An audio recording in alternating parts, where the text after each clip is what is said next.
This show is brought to you in association with 5 Stars Promotions. To find out all about 5 Stars' latest events, including many featuring ex-Rangers heroes, then please visit them on Twitter at 5 Stars Limited, that's at 5 numeric 5 Stars Ltd, or search for them on Facebook. Welcome to Heart and Hand, the Rangers podcast, the podcast that knows what it's like to carry a few passengers in your lineup. This week on Heart and Hand, a horror show at Hearts.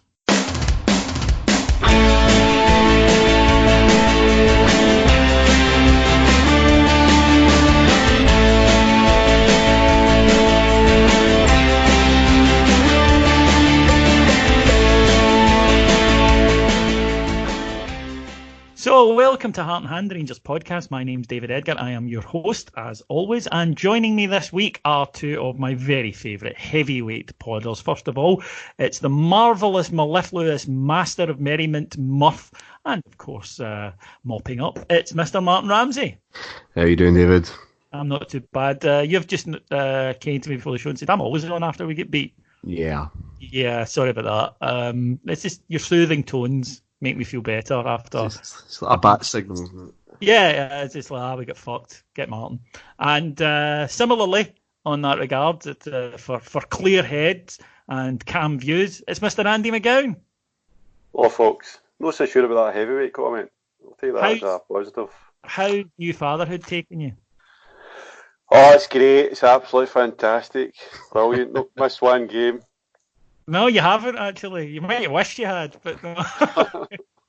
You haven't as of yet. But if there was one to miss, it might have been yesterday, because a lot of players decided to give this one a bye.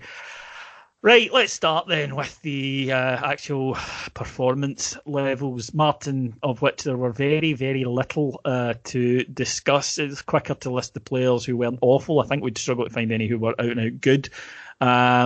I thought Goldson did okay. Still a few mistakes in there. I thought Barisic did okay. Still a few misplaced passes in there. I thought that Polster, when he came on, did okay. Bar that, not really a lot of choice.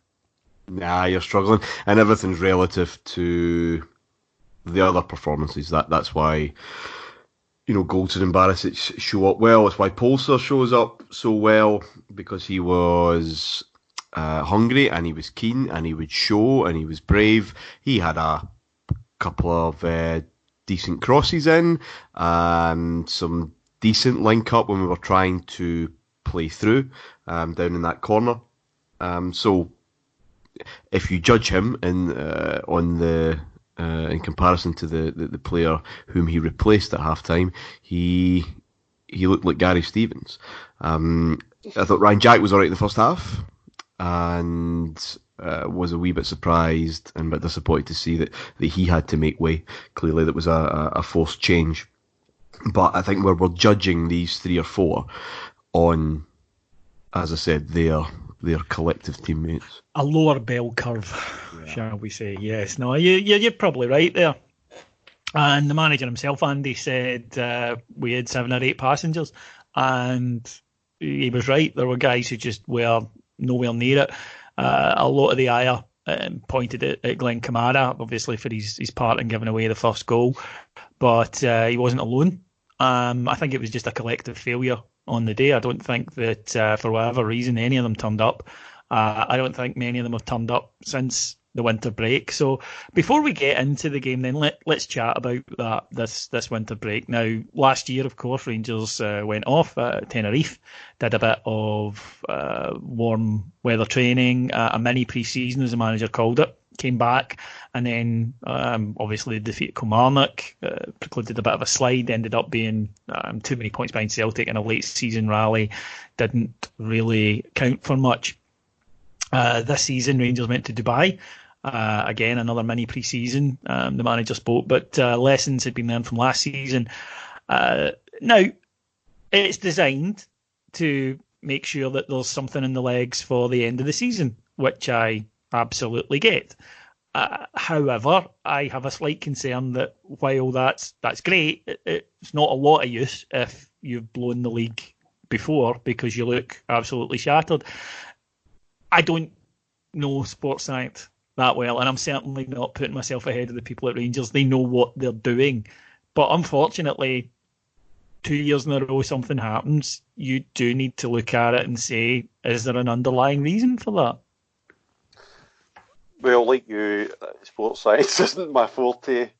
But what I would say is that I think it's too easy to extrapolate that they've went to Dubai being beasted and they're now tired legs. I think it's more a mentality thing as opposed to anything else, because I find it really, really hard to believe that we've got a medical team and a sports science team like we have, and professors, literally professors in it, and they've went and overworked the players to their detriment on their return. So I would probably look at the mentality side of things before I would look at the physical side of things.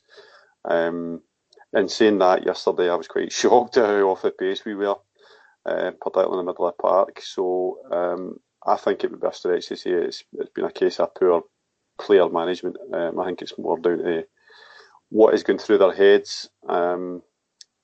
And it's disappointing. It's really disappointing, given that last year we saw the good work prior to the winter break blown away in kind of 10 minutes of madness at Rugby Park. I don't think it's quite the same yesterday, but there are parallels, and we really need to get over it very, very quickly. Martyn, is it therefore perhaps a catch-22 situation that you need to use this period of the year to get something in their legs for this end of season? And there's no doubt in my mind Rangers ended the season last year as by far the fittest looking side, but it's not so much a physical tiredness thing as a mental tiredness thing, and that conversely you might actually be advised that send the players off somewhere for a week of this break and just say go and lie on a beach, just read some shit novels and relax and then come back focused. But you've got to balance that and say, yeah, but if you do that, then come April, there'll be nothing in the tank. It's a really difficult conundrum. It is. I think the theory makes sense. If you're going to win a title, you need your players in the best condition at the key moment, which of course is the run-in, probably post-split. None of us know. None of us are that plugged into the behind the scenes conversations, but they possibly took the gamble, and it was a considered one, that okay, we'll maybe put up with some immediate impact on the legs and the mind, because look at the fixtures: Tynecastle, Rugby Park, and that's it. Other than the Old Firm game at Ibrox, which will take care of itself. That's your 9-10 game spell run up to the split. Everything else is either at home or we'll back the players to have enough quality and confidence, given how better we are this season than we were last season, to go over that. And if we are still 1, 2, even 3 points in the mix by the time the split comes, our work in Dubai is going to come to the fore.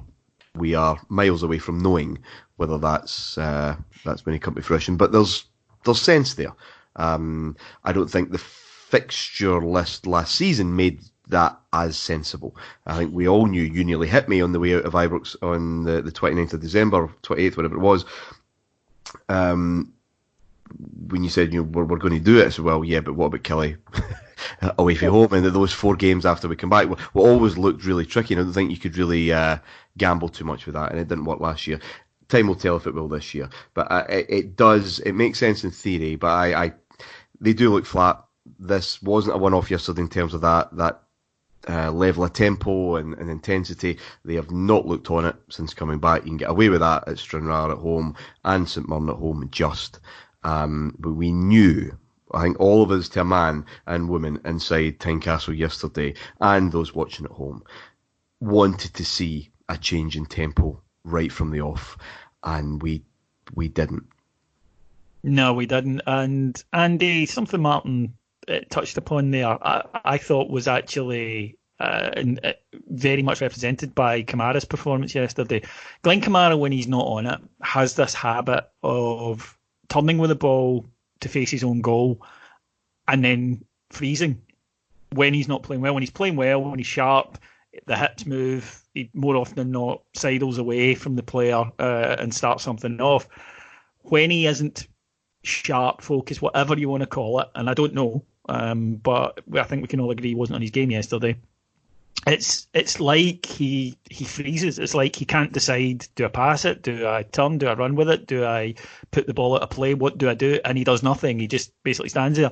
It happened 4 or 5 times before he was eventually robbed in the build-up to the Hearts equaliser. And again, Glenn Kamara is a very fit guy. He can belt up and down the pitch. Yesterday, completed 90 minutes of 70 minutes, he was taken off of a high-level football match yesterday. It's not physical fitness, clearly, but there was something that was inhibiting him from playing, and it was a concern because yesterday, as I say, that's something that he has to understand, that he's still a youngish player, that see if you're not playing well and that kind of is happening to you. And yeah, players didn't move for him and he didn't have options. I get that. But you make the decision, go, right, well, I'll put the ball out of play and then I'll turn around and I'll shout at them for not making the run for me, and get the bench involved in it as well. Don't just continually give the ball away. Aye, so that is his strength. He's this kind of wheeling away and his ability to kind of use his body to shield off players and keep the ball moving is his strength. But as you've said, that there are occasions, they're pretty rare to be fair to him, where he does get caught. So that strength becomes a weakness. I think Aberdeen last season springs to mind. But what I thought about yesterday wasn't so much Kamara himself. I thought the entire team kind of caught cold with their physicality, with Hearts' physicality, which should come as a surprise to nobody, because when we think of Tynecastle, we think of an up-and-atom physical game on a very tight pitch with the crowd top of them. So it should have been no surprise, and that was the biggest disappointment for me. It wasn't just Kamara. There was players all around the park kind of getting no coming out with balls, no winning second balls, and players that we usually expect to do that. Davis, who's spectacularly good at reading the game and picking up loose balls, just wasn't getting it. Jack to a degree, and Kamara, I think when it gets that physical, I don't think he's able to actually lift his physicality to that kind of brutality, if you like. So I think he was caught like a rabbit in the headlights yesterday, and the mistake was coming. If it wasn't coming from him, it came from somebody else. I thought we had a problem yesterday, and I thought looking at the game yesterday, I've not watched it back. I thought they had an extra man in the middle of the park. Now, Adam Thornton, the tactics points, has told me that they didn't, but I would probably beg to differ, because I thought Naismith was a de facto midfielder for them, giving them an extra man. So I think that's where the problem stems from. Not just the fact that we weren't on it mentally, physically, whatever you want to look at it. I think that Hearts, and credit to them for it, I suppose, but Hearts were right up for it more than us to a degree, and that I think was the main problem. Yeah, they were. Hearts wanted it more than us. You can't deny it. It's one of those things that you can't quantify, but you can see it. And Hearts had more energy, they had more drive, they had more passion, they worked harder. The manager said it himself, we were out-fought, we were out-battled, and sadly, I think that there was a difference in desire levels yesterday, and the players have got to ask themselves why that was, because it was no shock that they were going to play like that. And I don't care about the form is poor and the rest. It's Rangers turning up. You're going to have a go at it. We warned about this on various shows last week. Every bear I spoke to said the same. Said they're going to be bang up for this. That said, Martin, they are bottom of the league. They're not very good. It is a piss poor result. They haven't won since God knows how it went, and they've only won 2 games all season. There really isn't any excuse for this to say, well, they were bang up for it. Well, so should you have been. No, they're a very limited football team. They're a poor football team, and they just, like they did in October, played with a lot of energy and a lot of fight and a lot of spirit and motivation. You need to match that, which we didn't. But we talk about courage a lot, and lack thereof. It isn't just about flying back into tackles and showing you're willing to do that as well. It's the courage to stamp your game on them and reminding yourselves continually, this team are bottom of the league for a reason. We are de facto a point ahead at the top of the league for a reason, and this is why, and we're going to play our game. The goal came from triangles down our left side. A simple but very intelligently crafted goal. There was no up and at 'em. There was no fighting fire with fire on that particular occasion. It was just that mental courage to just do our job. And that's what went to shit for most of yesterday. It's what went to shit in October. And it's no surprise that it went to shit when we visited a ground like that, where you know you're going to get, when we held the cards in terms of the overall league position. Well, I was going to speak about that later, but we've arrived at it now, and you can't fight that. So, yeah. Martyn has a very good point here. Now, we spoke about this yesterday, and I have to admit he's convinced me around his point of view, so I'm interested to see if he does the same with the listeners, Martyn. Maybe they're not as weak-minded as I am and just borne over by your relentless logic here. But he did win me over to this, Andy, which I don't think that bottle or mental strength, whatever you want to call it, is as black and white as you either have it or you don't. Because I think there are different types of it and different types of mental strength for different occasions. And this side, had they had no mental strength whatsoever, would have collapsed after the League Cup final. They would have. They would have gone out to Grasshopper, to young boys. They would have screwed the pooch in the league. They didn't. They recovered and they actually got better and better and better, culminating in the victory at Parkhead, obviously. So I don't buy they have no bottle. They do. They clearly do. What I do have concerns about is what Martyn spoke about, which is, I do expect a response, by the way, from this. I do. I think they will, because they're good at 100%. That. Yep, they are good at this. They've demonstrated this repeatedly, that when they get a big blow like this, they pick themselves up and they've something to prove, and they go, right, we need to get stuck in. And I think they will. My concern is what happens when they do go back to the summit. Will they then go out in the next game and chuck in that performance? Because there are 4 or 5 examples of it happening. And unfortunately, as someone who probably tends to the positive and tends to want to defend the players in situations like that, I have to look at the evidence and say, do you know what? That is a pattern. This does happen repeatedly. Whenever you get yourselves either to the top or a favourable position, you chuck this performance in. We've seen it before. So what can be done about it? Is it a case of refocusing, or is it simply a case of, right, lads, just make sure you're kind of 1 point behind them and we'll see if we can get a title decider against Celtic in the last day, because you'll win that? First of all, I would like to worry about being in the summit once we're there, but I said at the start of the season that this season would be defined by how we react to our disasters, if you like. And that goes for the support as much as the team. And I think you've said quite rightly, David, that both the team and the support have kind of reacted, because after the cup final, that was a major blow, but we were able to kind of take the positives from it, because there were major positives from it, and we just rolled with it, and we put in some spectacularly good performances, like Easter Road away and the first half at Aberdeen and so forth. So what I think it comes down to, and this might be me oversimplifying things, I think it comes down to the personnel on the park and taking chances. Now, this sounds extremely simple, but if we've got players on that park and they take their chances, it breeds confidence. That's obvious. And I think what can tend to happen is we miss chances, and I think mentally both ourselves as a support and the team think, fuck this, it's slipping away from us. Because yesterday at Tynecastle, we had 2 major chances yesterday, one through Ryan Kent and one through Jordy Bowen straight through the goal. And before the game I'd said, look, we need day 2 to start getting killer instincts, because when you're playing a front 3, and particularly when you've got the 3 behind them, Davis, Jack and Kamara, who are essentially default kind of midfielders that aren't going to score you goals, they're not exactly Brian Robson types. You need your 3 up front to be taking chances. So I think that once you get the likes of Morelos back, confidence breeds confidence. Runs of games breeds confidence, and it breeds belief, and we've seen that, and it was kind of skewered with the winter break. I think if the winter break didn't exist, I don't think we'd have lost yesterday, to be quite honest with you. I think we've been going into that game supremely confident, playing well, and for whatever reason this wee doubt has creeped into the play.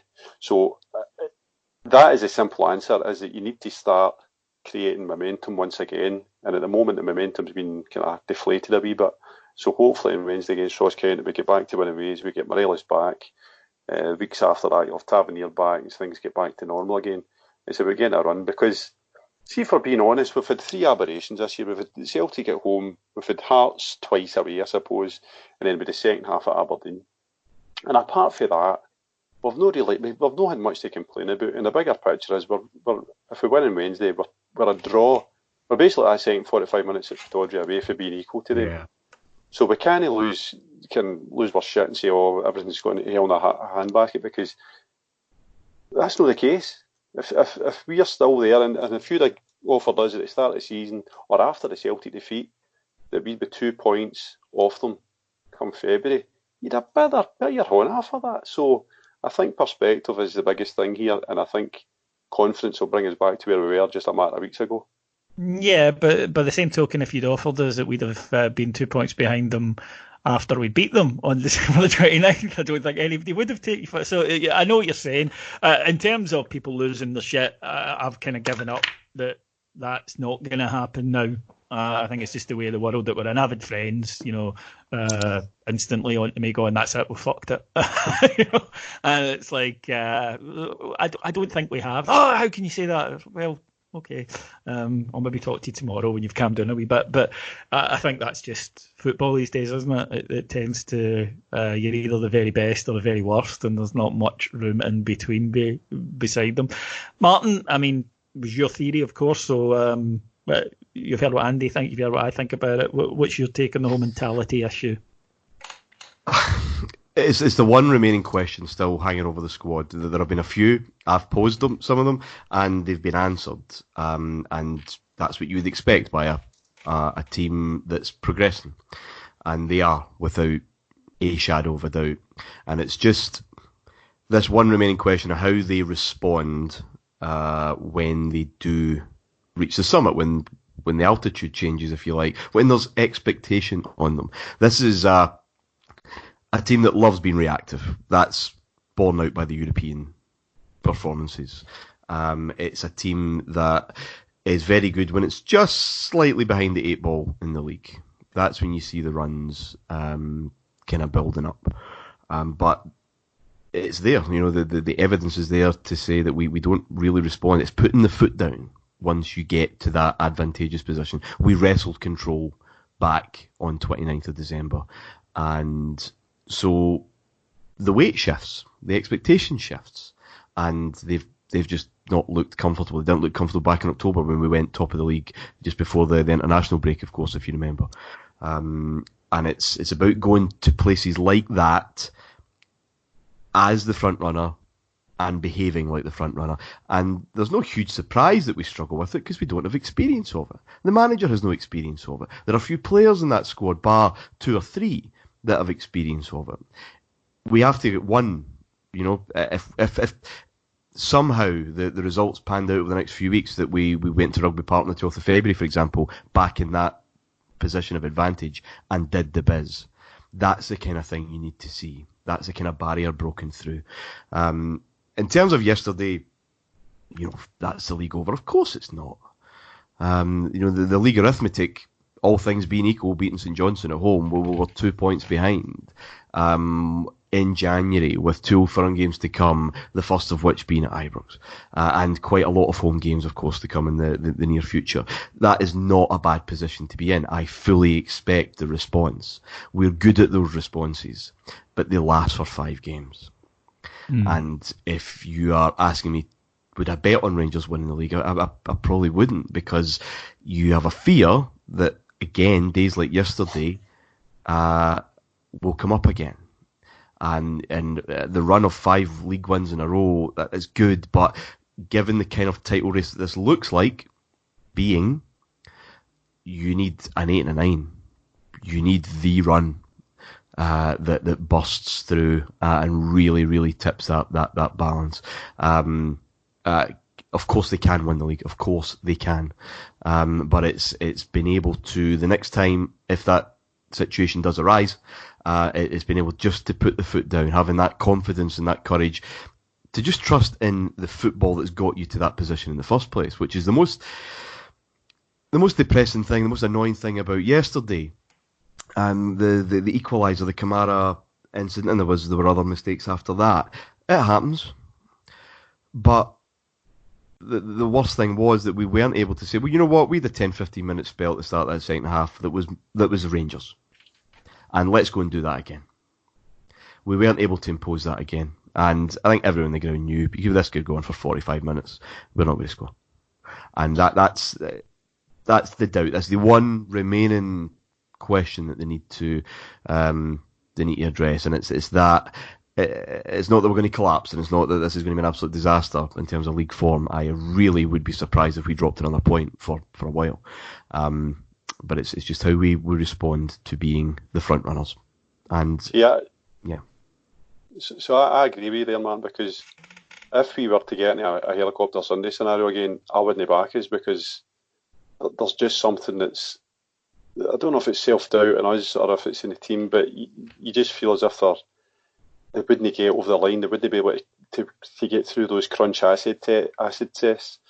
And I think yesterday and Pittodrie away kind of epitomised it, because what we do is we lose our heads.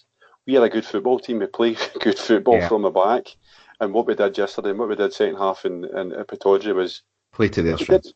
We totally kind of lost it, and we're hitting long diagonals and long balls and playing straight into their hands. And that was what was most disappointing for me yesterday, because either that means the message from the touchline isn't getting on, or else actually the players on there don't have the collective experience, know-how, or I don't know, they just can put their finger on, look, this is what we have to do here.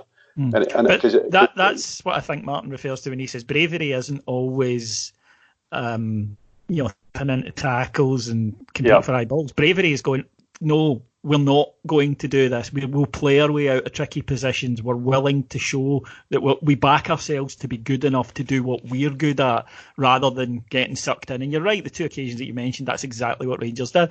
And if you only need to look at after Hearts took the lead, Rangers didn't really seriously threaten their goal. You would have expected it to be like the Alamo, but instead we just continued to hit long balls up to them, and they dealt with it easily.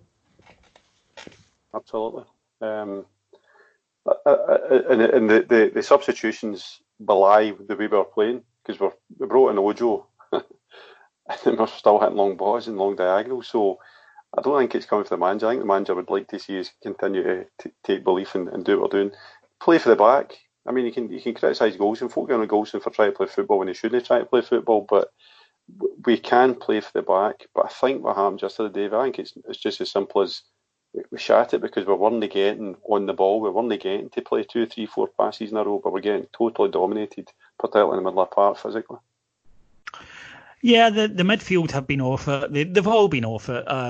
We've picked a wee bit on Kamara because of his rather obvious problem, but Davis was dreadful yesterday. Jack, I don't think is fit, and clearly has gone off with a knock. But even at that, I thought Jack at least managed to play some decent through balls. A lot of the focus after a result or a bad performance goes on the front players, understandably, and they were rotten yesterday, so I don't think any of them could have any real complaints. But I noticed after the defeat, Martyn, that there does tend to be this focus, particularly on Aribo and Kent. And while I would accept that they didn't play particularly well, they haven't played well since we came back, we've touched on that, I don't think many can say that they have. I do wonder if perhaps they are slightly lightning rods for criticism. My own take on it is that, can we expect more from them? Yes. Are they going to deliver it? I think they are. I think they're getting better. But I do think that because Aribo, big summer signing, Brian Kent, £7 million, the expectation levels that I put upon them are at times unlikely to be fulfilled. No, I think you're correct. It is a lightning rod. Kent's price tag in this climate made that the case. He builds credit by what he does against Celtic. That's kind of why they paid that in the first place. But there needs to be, how often do we say this, league championships are not just won with the head-to-heads, they're more than likely won by picking up these gritty points. And Aribo suffers a wee bit from the fanfare and the clamour for his signature in the summer, and it's clearly he's not there yet. I still hold out some hope for next season. There's also the love-hate relationship that Rangers fans have with wider creative players. Neil McCann got a lot of this. Mark Walters got a lot of this.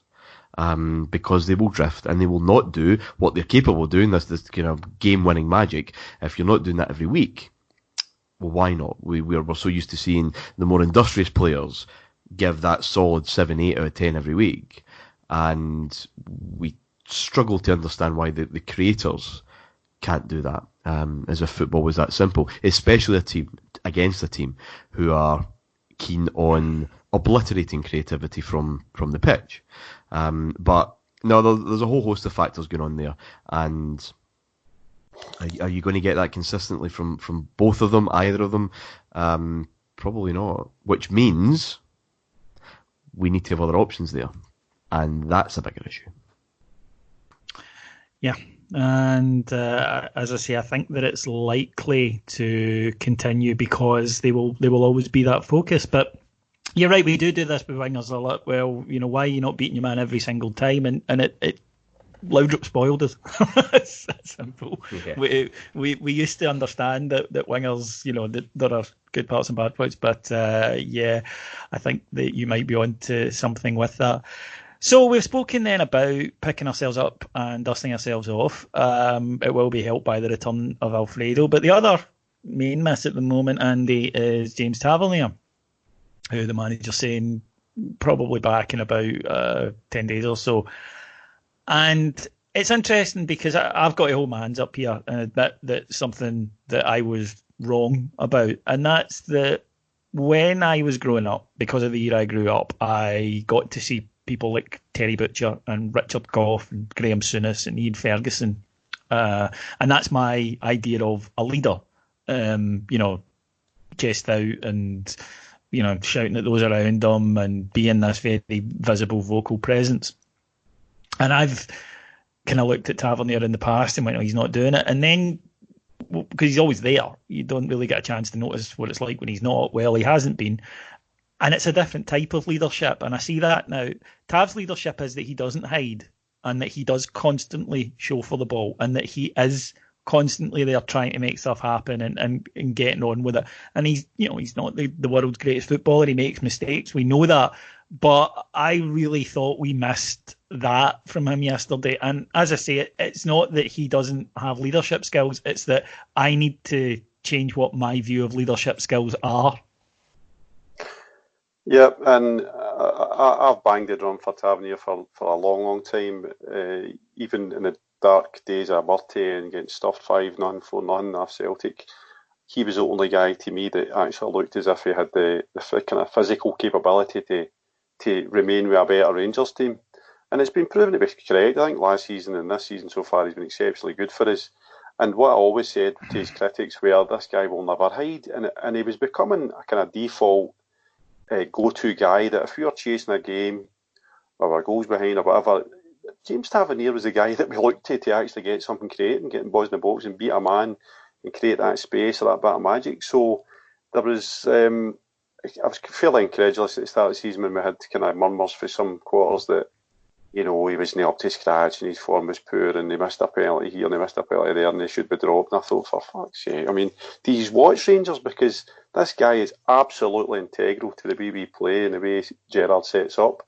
And unfortunately, the biggest problem is that he's understudied John Flanagan, to be quite honest with you, because we don't need to have a Cafu at right back for every game, and we certainly shouldn't need one at Tynecastle to beat them. What we should have been doing is we should have either had a better understudy or I hesitate to see young Parson because I don't think it's fair on him to bring him in at this time. I know why there's a clamour, I know why everybody wants to, but really we've seen him once and it would be extremely unfair to bring a boy in this stage because it's just too hot to handle just now. I think it would do more damage than good. I could be wrong, I might be underplaying the boy's strengths, but I really think that we should have had a more, how can I put it, a more efficient understudy because of the importance of Tavernier. We've been very, very lucky in terms of his physical attributes. He's an absolute machine, and the fact that he's injured at all comes as a shock to us.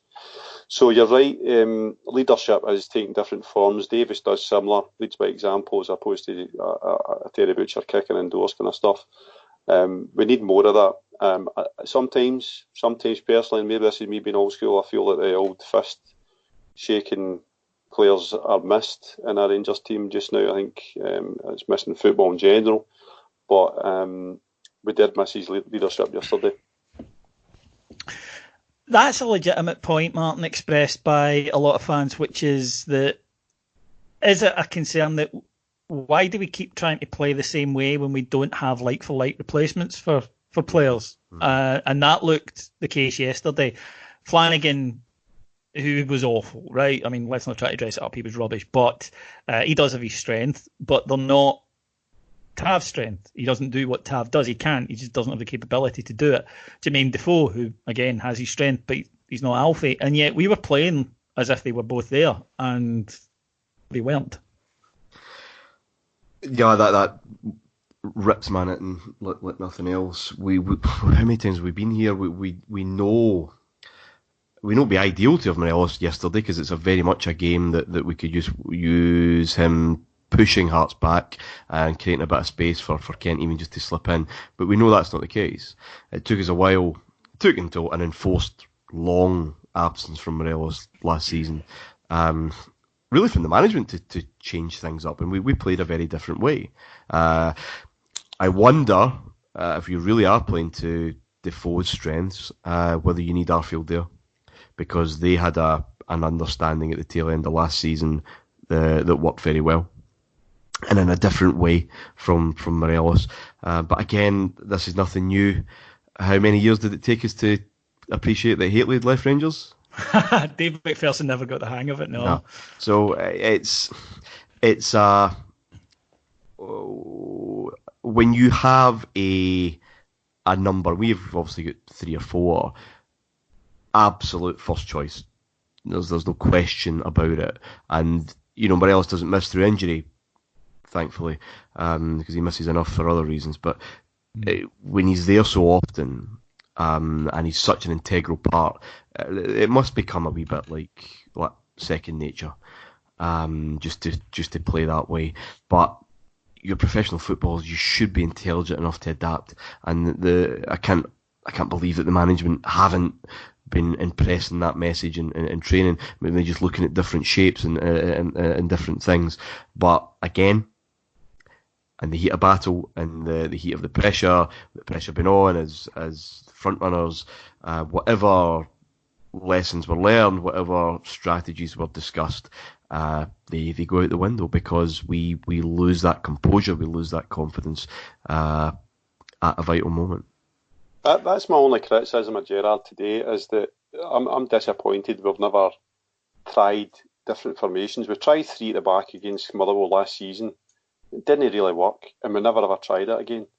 And I think it's to our detriment, because what we're not able to do, and what the good Celtic teams that we've faced in the past couple of years were able to do, was they were able to switch formation at a kind of signal for the touchline. We've got 4 excellent centre halves, 3 now because of Hellender's injury. I would have liked to have seen the 3 at the back tried again, but Martin's right. It's very easy to say that when things have got a wee bit of breathing space. There's been no breathing space. So if we tried it and something went wrong, then it'd be fucking getting pandemonium as usual.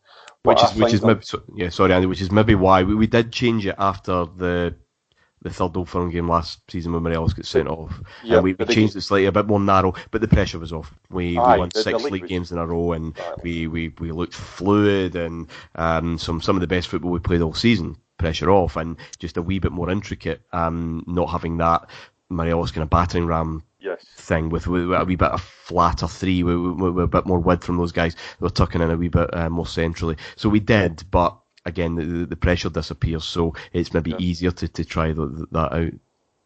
And I'd like to see, personally, I mean, Greg Stewart's been criminally underused. I've not seen Greg Stewart Maradona, right? But if you're telling me that Arfield and Defoe had a good partnership last year because of the way Arfield plays behind the striker, when he was on form. I don't believe for a second that Greg Stewart's not capable of doing something similar. In fact, that's where he played his best football for Kamara. So he's got to be available. True, I know that. I'm speaking in general. I think he's been underused, but things like that. Once you get to this stage where you might be looking at the squad and saying, right, a couple of them are looking a wee bit jaded, so a couple of them are carrying injuries.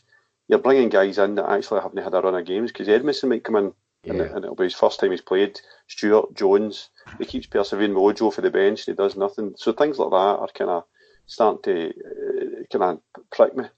Maybe the lesson with the tinkering and adapting is do it while you're already in control of a game. Yes. There's space then to just, we're going to try this. If we get to 70 minutes, we're comfortable. I'm bringing Morelos off, and we're going to change the system because he may not be available for 2 or 3 games. And I was going to say it's hard to adapt after two days. They've had 3 weeks to prepare for that in Dubai, so it can't have been a shock to anyone. You're not changing things with just a couple of days' notice. So, but doing it in the heat of battle, maybe just switching things up, and we've been in some very comfortable positions through October, November. So maybe that's the lesson. I don't know. Well, what it does mean is that we now go to the match on Wednesday night. Ross County at home. They were at Parkhead, got beaten. Were well in the game up until a controversial penalty, I think it's fair to say. But they won't make it easy for us. That's one thing. But I do think, Andy, that it's not. I think we need a good performance. I said last week against St Mirren, I just want the win, because of what happened last year. I said yesterday, I'll take the win any way it comes. Now, I think it's now you need to turn up. Now you need to actually say, right, okay, we're back, and we remember that we're actually quite good at football. It would be very nice. It would be very nice to score a few goals. I mean, we've played 3 less home games in Celtic, which has got to be remembered as well, in the context of when we look at the league table and goal difference and everything else. So that's got to be something that we should take comfort from.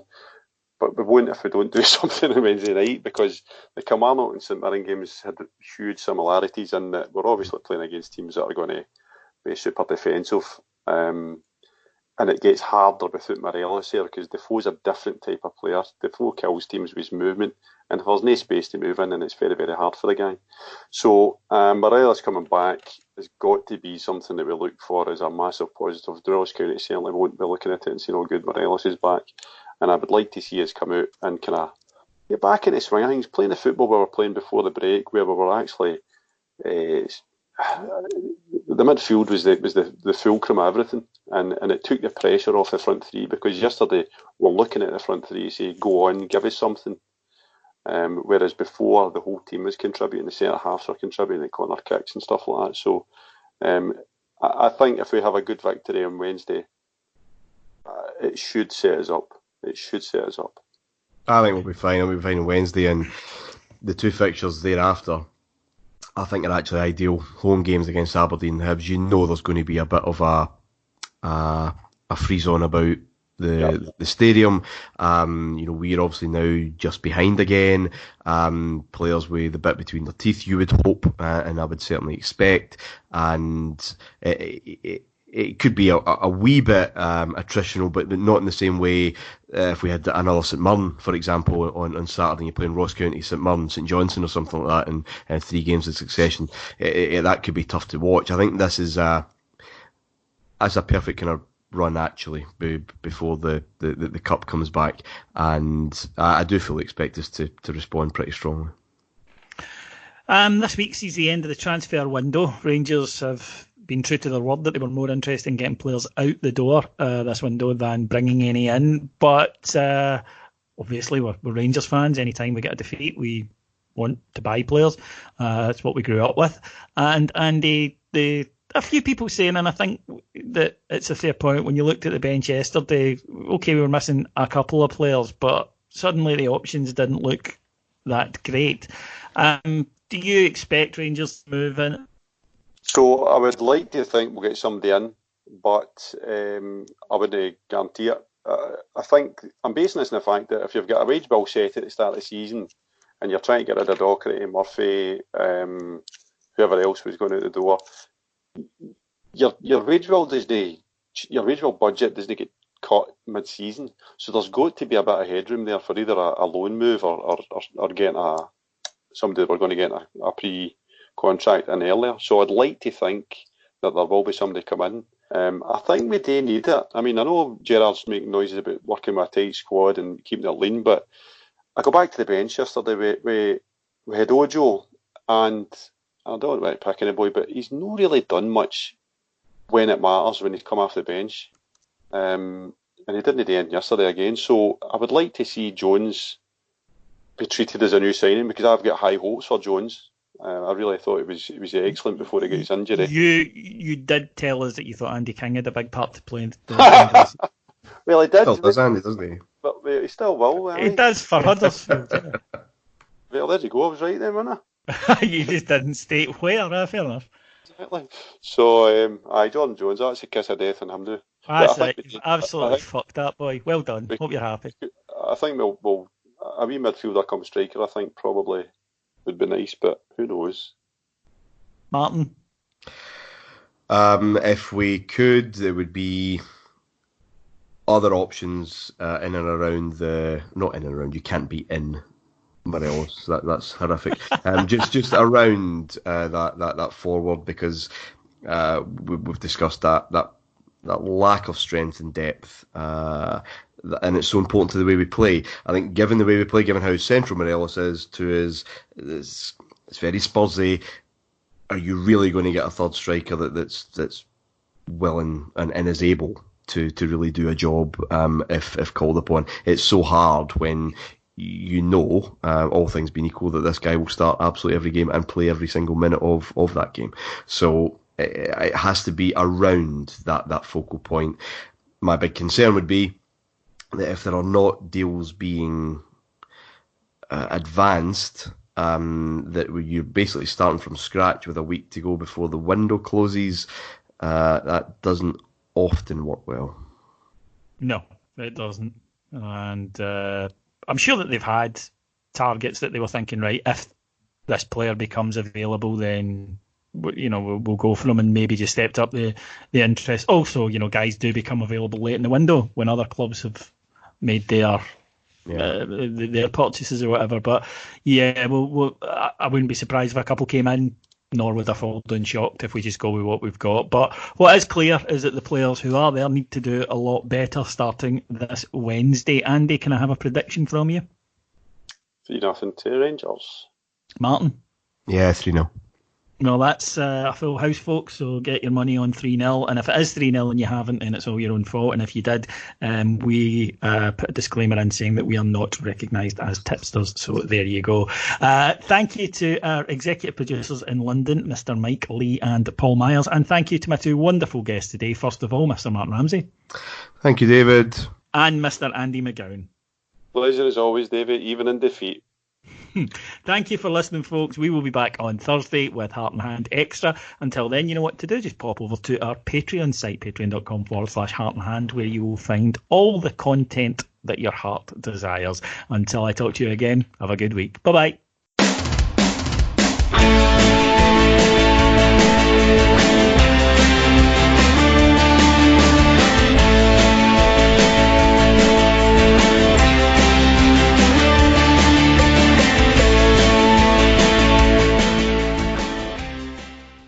If you enjoyed today's show, why not check out our Patreon site? For as little as the price of a matchday programme a month, you'll get access to loads of Gers content, including daily updates, tactical analysis, previews and post-match shows, plus an amazing archive covering all things Rangers, including stepping back in time to discuss particular games, managerial reviews, interviews with Ibrox legends, watch-alongs, and the odd bit of stuff and nonsense too. Please head over to patreon.com/Heart and Hand and join thousands of bears on the best value podcast on the world's most successful club.